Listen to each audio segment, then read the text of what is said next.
Adema Biko, in our ongoing investigations, I am about the suspected man from Ndepora Nyapo and the volunteer information.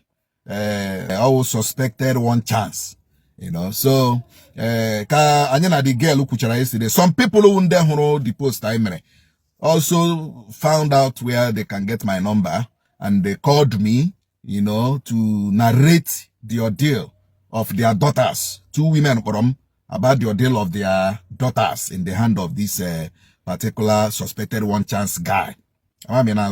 So here now, let's gather, like I told them, on your na phone, you'll be also ready to come to police and make formal and official complaint. So let me play this voice note first, so that can you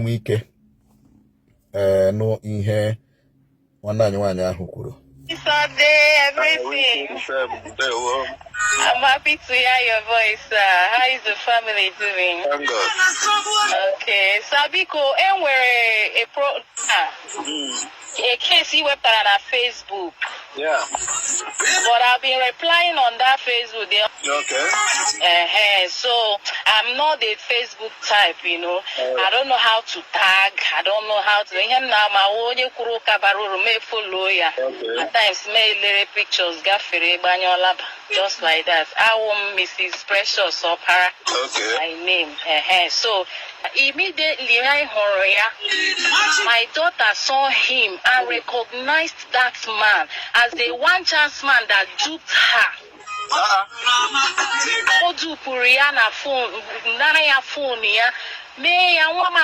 I was in the house that day. What is he? Yes, Mom, I forgot my fine. Not knowing that, hey, Mary, I swear, in my hand, they want chance in that day. Yes. Yeah, but as a Batazeno Molo, a mom now, one Toromashi, your ATM card, they forced her to say her PIN. They do this particular man, up against China. Being the only person known at the motor, they asked, please, now I'm going to school, settle this man. Here, what she told me, or what book I don't know. Here, maybe February ending March. Oh. So we were surprised seeing the man. Mama, mommy, this is the person that duped me off my phone, you know. So along the line, send this message on Facebook towards him. I send it. Yes.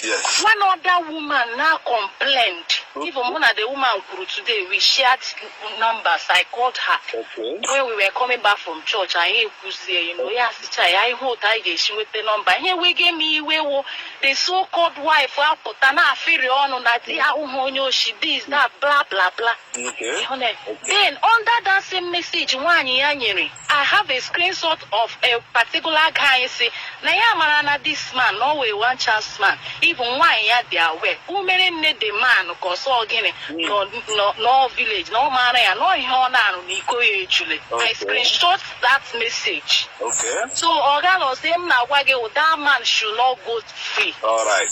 Even when know that Napoli got police station, I went to state police CID.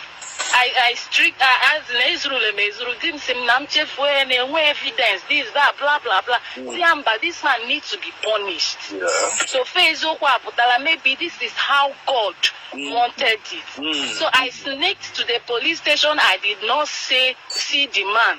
You know, I went to fire service. I did not see the man. Okay. Just happy. And not until you now brought up the same case. You see how to Chineke this man. Right. So I have a screenshot of the message. And the other woman is also looking for your number. Okay. So them see, let me see how to get it. So I'm into the correction. I try to chat with one MC. Yes. Club, huh? Yes. I na Biakwana street and I'm being low. You know, all my neighbor, MC Paco. Okay, Paco. Paco, yes. All that I'm horo now. Your number. Okay, you put that woman, you put the other woman my number. Exactly, sir. I will. If no one calls, I want another person to under my message. Okay. Because on the remark choir. That I have a screenshot of every message of it. So that man should not go scot-free. It's okay. Honestly. I will forward the number now to the other woman. Because this is coming from one of the victim's mother.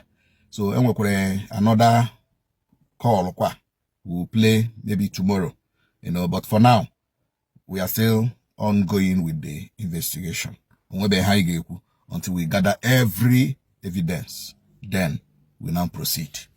Thank you very much.